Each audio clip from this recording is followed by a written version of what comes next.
Atlantic City, N.J.A.P., the COVID pandemic forced most U.S. casinos to close for months, causing payrolls, revenue and earnings to tumble.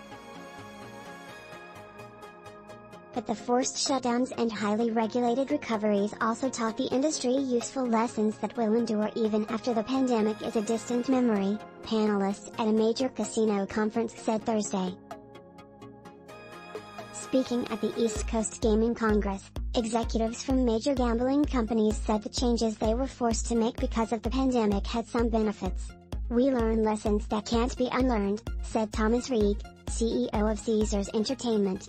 "It forced us and gave us the ability." Do you need a buffet? Should you have a buffet? The conference was held in the Hard Rock Casino in Atlantic City, whose buffet is still operating. Some of Hard Rock's casinos in other states, including Florida, offer buffets while others do not.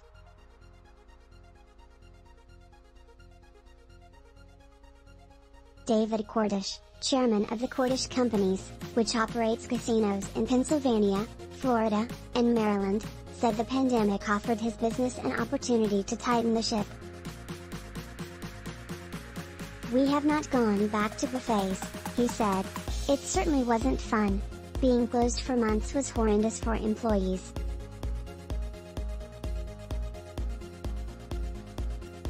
But there were a lot of lessons learned. What we did, and we may need to do it again, is when we were shut, we put in every possible type of health and safety screening you could do, including hand sanitizers and barriers between player positions at table games, measures that were commonly adopted." Cordish said those expenses paid off handsomely once the casinos were allowed to reopen in mid-2020. "People were fed up with being cooped up and came pouring back to the casinos, particularly when we did these things," he said. "Since we reopened, business has been terrific.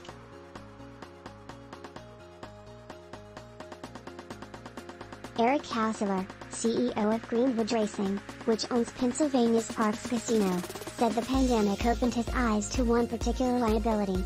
"We had a restaurant that was open every day for lunch and never made any money," he said.